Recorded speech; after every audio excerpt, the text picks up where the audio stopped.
ತತ್ವನ್ಯಾಸದಲ್ಲಿ ಪರಾಯ ತೇಜಾತ್ಮನೇ ವಂದಯೇ ನಮಃ ಅನ್ನುವ ಮಂತ್ರದ ಅರ್ಥವನ್ನ ಈಗ ಗಮನಿಸೋಣ.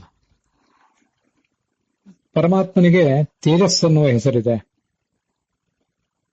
ಪರಮಾತ್ಮನಿಗೆ ತೇಜಸ್ ಅನ್ನುವ ಹೆಸರನ್ನ ಅಥವಾ ಅಗ್ನಿ ಅನ್ನುವ ಹೆಸರನ್ನ ಅಥವಾ ಜ್ಯೋತಿ ಅನ್ನುವ ಹೆಸರನ್ನ ಯಾವ ಕಾರಣಕ್ಕಾಗಿ ಹೇಳ್ತಾರೆ ಅಂತ ಅನ್ನೋದನ್ನ ನಾವು ನೋಡಬೇಕು.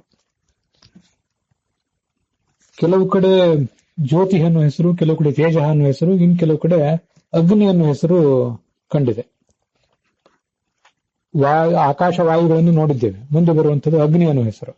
ಅಗ್ನಿ ಅಂದ್ರೆ ಅದನಾಥ್, ಅಗ್ನಿಶ್ಚ ಪೃಥ್ವಿ ಚೈವ, ಇದು ಗೀತಾ ತಾತ್ಪರ್ಯ 13ನೇ ಅಧ್ಯಾಯ. ಅಗ್ನಿ ಅಂದ್ರೆ ಅದನಾಥ್, ಎಲ್ಲವನ್ನೂ ತಿನ್ನುವುದರಿಂದ ಆತನಿಗೆ ಅಗ್ನಿ ಅಂತ ಹೆಸರನ್ನ ಅಲ್ಲಿ ಹೇಳ್ತಾರೆ.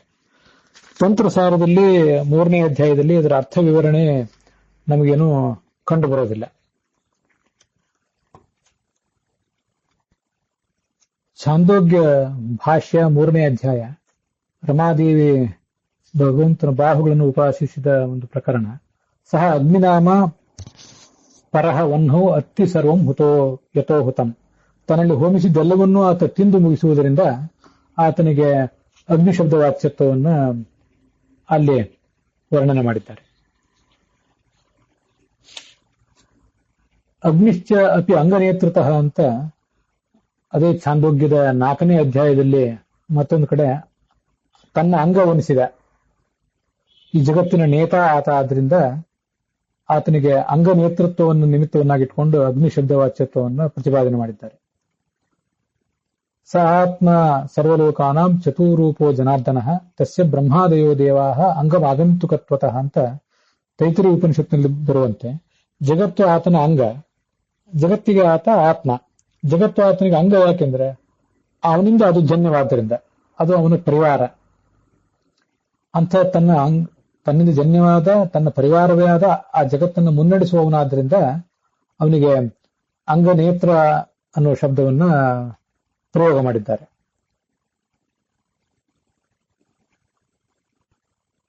ಅನುವ್ಯಾಖ್ಯಾನ 1ನೇ ಅಧ್ಯಾಯ 1ನೇ ಪಾದ 201ನೇ ಶ್ಲೋಕದಲ್ಲಿ ಅಗ್ನಿ ಅಗನ್ನಯನ್, ಚಲನರಹಿತವಾದ ಈ ಜಗತ್ತಿಗೆ ಚಲನವನ್ನು ಕೊಟ್ಟವನು, ಅದಕ್ಕೆ ಆತ ಅಗ್ನಿ ಅಂತ ವರ್ಣನೆ ಮಾಡಿದ್ದಾರೆ. ಇದು ಆ ಅಗ್ನಿ ಅನ್ನುವ ಶಬ್ದದ ವಿವರವಾಯಿತು. ಇನ್ನು ಕೆಲವು ಕಡೆ ಆತನನ್ನು ಜ್ಯೋತಿಷ್ ಅನ್ನುವ ಶಬ್ದದಿಂದ ಹೇಳ್ತಾರೆ. ಪ್ರದ್ಯುಮ್ನೋ ಜ್ಯೋತಿಷು ಸ್ಥಿತ ಜ್ಯೋತಿರ್ನಾಮ ದ್ಯೋತನಾಚ್ಯ ಅಂತ. ಇದು ಐತರೆಯ ಭಾಷ್ಯ, ಪಂಚಭೂತಗಳಲ್ಲಿ ಪಂಚರೂಪಿಯಾದ ಹರಿಯ ಉಪಾಸನೆ ಕುರಿತು. ಅವನು ದ್ಯೋತನಾಚ್ಯ, ಪ್ರಕಾಶಮಾನನಾದ್ರಿಂದ ಅವನಿಗೆ ಜ್ಯೋತಿ ಅನ್ನುವ ಹೆಸರನ್ನು ಹೇಳಿದ್ದಾರೆ. ಈ ಜ್ಯೋತಿ ಅನ್ನುವ ಶಬ್ದದ ನಿರ್ವಚನದ ಕುರಿತು ಐತರೆಯ ಭಾಷೆಯಲ್ಲಂತೂ ದ್ಯೋತನಾಥ್ ಜ್ಯೋತಿ ಅಂತ ಹೇಳಿದಾರಲ್ಲ, ಪ್ರಕಾಶಮಾನನಾದ್ರಿಂದ ಜ್ಯೋತಿ ಅಂತ. ಕೋಶಗಳಲ್ಲಿಯೂ ಕೂಡ, ಆಧುನಿಕ ಕೋಶಗಳಲ್ಲಿಯೂ ಕೂಡ ದ್ಯುತ ದೀಪ್ತವಂತ ಧಾತು. ಆದ್ರಿಂದ ಆ ದ್ಯುತ ದೀಪ್ತ ಧಾತುವಿಗೆ ದಕಾರದ ಸ್ಥಾನದಲ್ಲಿ ಜಕಾರ ಬಂದು ಅದು ಜ್ಯೋತಿ ಅಂತ ಆಗಿದೆ ಅಂತಾನೆ ಅವ್ರದ್ದು ವರ್ಣನ ಕೇಳಿ ಬರ್ತದೆ. ದೀಪ್ತಿ, ಜ್ಯೋತಿ ಇವೆಲ್ಲ ಒಂದೇ ಅರ್ಥವನ್ನು ಕೊಡುವಂಥವು. ದ್ಯುತ ದೀಪ್ತ ಧಾತುವಿಗೆ ಆ ದಕಾರದ ಸ್ಥಾನದಲ್ಲಿ ಜಕಾರ ಬಂದು ಜ್ಯೋತಿ ಅಂತಾಗಿದೆ ಅಂತ ಹೇಳುವುದಕ್ಕಿಂತ ಬೇರೆ ಒಂದು ಯಾವ್ದಾದ್ರೂ ಧಾತುವನ್ನ ಆ ಸ್ಥಾನದಲ್ಲಿ ಹೇಳಬೇಕು ಅಂತ ನನಗೆ ಕಾಣಿಸ್ತು. ಜಿಮ್ ಗತವು ಅಂತ ಒಂದು ಧಾತು, ಅಥವಾ ಜ್ಯೂ ಗತವು. ಜಿಮ್ ಗತವು ಧಾತುವಿಗಿಂತ ಜಿಮ್, ಇದು ಗಮನಿಸಬೇಕು, ಜ ಮತ್ತು ಯಕಾರಗಳ ಒತ್ತಕ್ಷರ, ಅದಕ್ಕೆ ಮುಂದೆ ಕವರ್ಗದ ಅನುನಾಸಿಕಾಕ್ಷರ. ಅಥವಾ ಅದಿಲ್ಲದೆ ಕೇವಲ ಜ ಮತ್ತು ಯಕಾರಗಳ ಒತ್ತಕ್ಷರ, ಅದಕ್ಕೆ ಮುಂದೆ ಉಕಾರ. ಜೀವ್ ಗತವು ಇಷ್ಟೇ ಕಾಣಿಸ್ತದೆ. ಅದರದ್ದು ಲಟ್ಲಕಾರ ಜವತೆ. ಗತಿ ಅಂತಂದ್ರೆ ಜ್ಞಾನಸ್ವರೂಪನಾದವನು ಅಂತ. ಗತಿ ಅಂದ್ರೆ ಹೋಗುವುದು ಅಥವಾ ಜ್ಞಾನಸ್ವರೂಪ ಅಂತ ಅರ್ಥ. ಅದರಿಂದ ಜವತೆ ಇತಿ ಜ್ಯೋತಿ ಅಂತ ಮಾಡಿದರೆ ಇನ್ನೂ ಚೆನ್ನಾಗಿರ್ತದಲ್ಲ. ಜ್ಯೋತತೆ ಇತಿ ಜ್ಯೋತಿ ಅಂತ ಮಾಡುವುದಕ್ಕಿಂತ ಜವತೆ ಮೂಲಧಾತುವನ್ನೇ ತಗೊಳ್ಳೋಣ. ದಕಾರದ ಸ್ಥಾನದಲ್ಲಿ ಜಕಾರ ಯಾಕೆ ಬರಬೇಕು? ನೇರವಾಗಿ ಜ್ಯೋತಿ ಅನ್ನೋ ಶಬ್ದವನ್ನು ಹೀಗೆ ನಿಷ್ಪನ್ನ ಮಾಡಬಹುದು, ಜೀವ ಧಾತುವಿನಿಂದ ಅಂತ ನನ್ನದೊಂದು ಆಲೋಚನೆ. ಅದನ್ನು ಕೂಡ ತಮ್ಮೆದುರಿಗೆ ಹಂಚಿಕೊಂಡಿದ್ದೇನೆ. ಹೀಗೆ ಜ್ಯೋತನಾಥ್ ಅಂದ್ರೆ ಪ್ರಕಾಶಮಾನನಾದ್ದರಿಂದ ಆತ ಜ್ಯೋತಿ ಅನ್ನೋ ಶಬ್ದದಿಂದ ವಾಚ್ಯನಾಗಿದ್ದಾನೆ. ಇದು ಐತರೆಯ ಭಾಷ್ಯದಲ್ಲಿ ನಮಗೆ ಕಾಣಿಸುವಂತಹ ಒಂದು ಶಬ್ದ. ಛಾಂದೋಗ್ಯ ಭಾಷ್ಯದಲ್ಲಿಯೇ 5ನೇ ಅಧ್ಯಾಯದಲ್ಲಿ ಸುತೇಜಾಶ್ಚ ಅತಿ ತೇಜಸ, ಅವನಿಗೆ ಭಗವಂತನಿಗೆ ಸುತೇಜಾಹ ಅಂತ ಹೆಸರಿದೆ. ಯಾಕಂದ್ರೆ ಅತಿಶಯವಾದಂತಹ ತೇಜಸ್ಸುಳ್ಳವನಾದ್ರಿಂದ ಅಂತ ಅದರ ವರ್ಣನೆ. ವೈಶ್ವಾನರನ ಶಿರಸ್ಸು ಜೀವನಾಮಕ ಇತ್ಯಾದಿಗಳನ್ನು ವರ್ಣನೆ ಮಾಡುವಂತಹ ಒಂದು ಪ್ರಸಂಗ ಅದು. ಈಶ ವೈ ಸುತೇಜ ಆತ್ಮ ವೈಶ್ವಾನರೋಯಂ ತ್ವಮಾತ್ಮಾನಂ ಉಪಾಸ್ಯೆ ಅಂತ ಉಪನಿಷತ್ತಿನ ಭಾಗ. ಅದರ ವಿವರ ಸುತೇಜಾಹ ಅಂತ ಹೀಗೆ ನಮಗೆ ಕಾಣಿಸ್ತದೆ.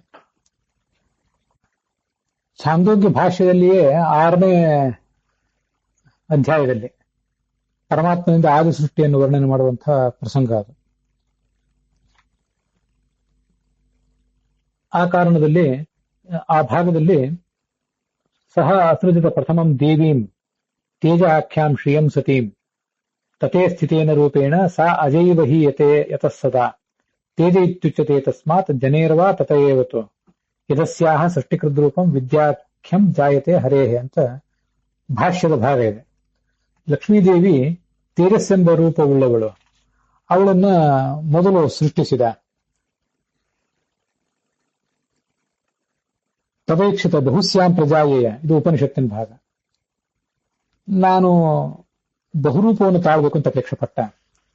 ಅದಕ್ಕಾಗಿ ಮೊದಲು ತೇಜಸ್ಸೆಂಬ ಹೆಸರುಳ್ಳಂತಹ ಲಕ್ಷ್ಮೀದೇವಿಯನ್ನ ಸೃಷ್ಟಿಸಿದ. ಮತ್ತೆ ಅವಳಿಂದ ಅಭಿಮನ್ಯುವಾನು ತೇಜಸ್ಸೆಂಬತಕ್ಕಂಥ ಭೂತ ದ್ರವ್ಯವನ್ನು, ಪಂಚಮಹಾಭೂತಗಳಲ್ಲಿ ಒಂದಾದಂತಹ ತೇಜಸ್ಸನ್ನು ಕೂಡ ಆತ ಸೃಷ್ಟಿಸಿದ ಅಂತ ಅಲ್ಲಿದೆ. ಅದರ ಭಾಷ್ಯ ಸಹ ಅಸೃಜತ್ ಪ್ರಥಮಂ ದೇವಿ, ತೇಜಸ್ಸೆಂಬ ಹೆಸರುಳ್ಳಂತಹ ಶ್ರೀದೇವಿಯನ್ನು ಸೃಷ್ಟಿಸಿದ. ಅವಳಿಗೆ ತೇಜಸ್ಸಂತ ಹೆಸರು ಯಾಕೆ? ತುಂಬಾ ಸುಂದರವಾದಂತಹ ಹೆಸರಿದು.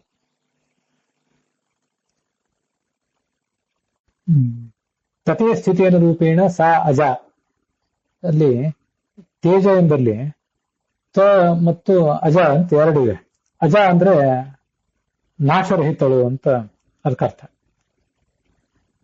ತತ ಅಂದ್ರೆ ವ್ಯಾಪ್ತನಾದವನು, ಎಲ್ಲ ದೇಶ ಮತ್ತು ಎಲ್ಲ ಕಾಲಗಳಲ್ಲಿ ವ್ಯಾಪ್ತನಾದವನು. ಆದಿ ಪ್ರಳಯದಲ್ಲಿಯೂ ಕೂಡ, ಸೃಷ್ಟಿಯ ಮುಂಚೆಯೂ ಕೂಡ ಪರಮಾತ್ಮನ ಜೊತೆಗೆ ಇದ್ದವಳು ಈ ಲಕ್ಷ್ಮೀದೇವಿ ಮಾತ್ರ. ಚತುರ್ಮುಖಾದಿಗಳು ಯಾರೂ ಇಲ್ಲ, ಅವರೆಲ್ಲ ಪರಮಾತ್ಮನ ಹೊಟ್ಟೆಯಲ್ಲಿರ್ತಾರೆ. ಹೀಗೆ ತತೆ ಅಂದ್ರೆ ಪ್ರಳಯ ಕಾಲದಲ್ಲಿಯೂ ಕೂಡ ವ್ಯಾಪ್ತನಾದ ತತೆ ತನ್ನಲ್ಲಿ, ಪರಮಾತ್ಮನಲ್ಲಿ, ಅಜ ನಾಶರಹಿತಳಾಗಿ, ಉಳಿದವರೆಲ್ಲರೂ ನಾಶ ಕಂಡಾಗಲೂ ಇವಳಿಗೂ ನಾಶರಹಿತಳಾಗಿ ಆ ಪರಮಾತ್ಮನಲ್ಲಿ ಇದ್ದಾಳೆ. ವ್ಯಾಪ್ತನಾದ ಪರಮಾತ್ಮನಲ್ಲಿ ಅವಳು ಇರುವ ಕಾರಣಕ್ಕಾಗಿ ದೇಶತಃ ಕಾಲತಶ್ಚೈವ ಸಮಾ ಪ್ರಕೃತಿರೀಶ್ವರೇ ಅಂತ ಬ್ರಹ್ಮಸೂತ್ರ ಭಾಷ್ಯವು ಕೂಡ ಅದಕ್ಕಾಗಿ ಅವಳನ್ನು ವರ್ಣಿಸ್ತದೆ. ಎಲ್ಲ ದೇಶಗಳಲ್ಲಿ ಎಲ್ಲ ಕಾಲಗಳಲ್ಲಿ ಪರಮಾತ್ಮ ಇದ್ದಾನೆ, ಲಕ್ಷ್ಮೀದೇವಿಯು ಕೂಡ ಇದ್ದಾಳೆ. ಹಾಗಾಗಿ ತೇ ಅಂದ್ರೆ ಅದು ತತ ಅಂದ್ರೆ ವ್ಯಾಪ್ತ ಅಂತ ಅರ್ಥ. ಅದರ ಮೊದಲನೇ ಅಕ್ಷರ ತ ಅಂತ, ಅದರ ಸಪ್ತಮಿ ವಿಭಕ್ತಿ ತೇ ಅಂತ. ದೇಶತಃ ಕಾಲತಃ ವ್ಯಾಪ್ತನಾದ ಪರಮಾತ್ಮನಲ್ಲಿ ಅಜ ನಾಶರಹಿತಳಾಗಿ ಇರುವಳಾದ್ರಿಂದ ಅವಳಿಗೆ ತೇಜ ಅಂತ ಹೀಗೆ ಹೆಸರು. ತೇಜ ಇತ್ಯುಚ್ಯತೆ ತಸ್ಮಾತ್ ಜನೇರ್ವಾ ತತಯೇವತು ಯದಸ್ಯಾಹ ಸೃಷ್ಟಿಕೃದ್ರೂಪಂ ವಿದ್ಯಾಖ್ಯಂ ಜಾಯತೆ ಹರೇಹೆ. ಜಗತ್ತಿನ ಸೃಷ್ಟಿ ಕಾರಣವಾದಂತಹ ಲಕ್ಷ್ಮೀದೇವಿಯ ರೂಪಕ್ಕೆ ವಿದ್ಯಾ ಅಂತ ಹೇಳ್ತಾರಂತೆ. ಆ ರೂಪ ತ ಅಂದ್ರೆ ವ್ಯಾಪ್ತನಾದಂಥ ಪರಮಾತ್ಮ. ಆ ವ್ಯಾಪ್ತನಾದ ಪರಮಾತ್ಮನಿಂದ ಜ ಹುಟ್ಟುತ್ತದೆ. ಆ ಕಾರಣಕ್ಕಾಗಿ ಕೂಡ ಅವಳಿಗೆ ತೇಜ ಅಂತ ಹೇಳಬಹುದಾಗಿದೆ. ಇದು ಹಿಂದೆ ಈ ಎರಡೂ ಶಬ್ದದ ನಿರ್ವಚನವನ್ನು ನಾವು ಗಮನಿಸಬೇಕು. ಹಿಂದೆ ನಾವು ನೋಡಿದ್ದು ತೇ ಅಜ ಅಂತ. ಅಜ ಅಂದ್ರೆ ನಾಶರಹಿತಳಾದವಳು.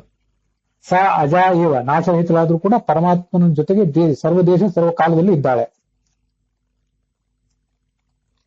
ಮುಂದೆ ಈಗ ತೇ ಆ ವ್ಯಾಪ್ತನಾದ ಪರಮಾತ್ಮನಲ್ಲಿ ಜ ಹುಟ್ಟುವವಳು ಅಂತ. ಲಕ್ಷ್ಮೀದೇವಿಗೆ ಹುಟ್ಟು ಅಂದ್ರೆ ಈ ಪ್ರಕೃತಿಯ ಮೇಲಿನ ಒಂದು ಅಭಿಮಾನ ಮಾತ್ರ. ಅವಳಿಗಿನ ಪ್ರತ್ಯೇಕವಾದಂತಹ ಹುಟ್ಟು, ಚತುರ್ಮುಖಾದಿಗಳಂತೆ ಲಿಂಗದೇಹ, ಅನಿರುದ್ಧ ದೇಹ, ಭೌತ ದೇಹ ಇದು ಯಾವುದೂ ಅವಳಿಗಿಲ್ಲ. ಆ ರೂಪ ವ್ಯಕ್ತ ಆಗುವುದಂತ ಮಾತ್ರ ಅದರ ಅರ್ಥ. ಹೀಗೆ ತೇ ಅಜ ಅದರಿಂದ ತೇಜ, ಮತ್ತೆ ತೇಜ ಆ ಪರಮಾತ್ಮನಿಂದ ಹುಟ್ಟುವುದರಿಂದ ಕೂಡ ಅವಳು ತೇಜ ಅಂತ ಕರೆಸ್ಕೊಂಡಿದ್ದಾಳೆ.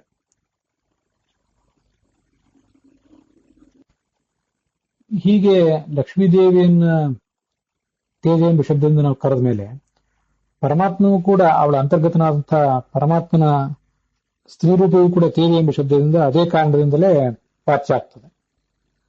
ಅವನು ಕೂಡ ವ್ಯಕ್ತನಾಗುವಂಥವನು. ಅಲ್ಲಿ ಲಕ್ಷ್ಮೀದೇವಿ ಹುಟ್ಟುವುದಾದರೆ ಇವನು ವ್ಯಕ್ತನಾಗುವುದು ಮಾತ್ರ.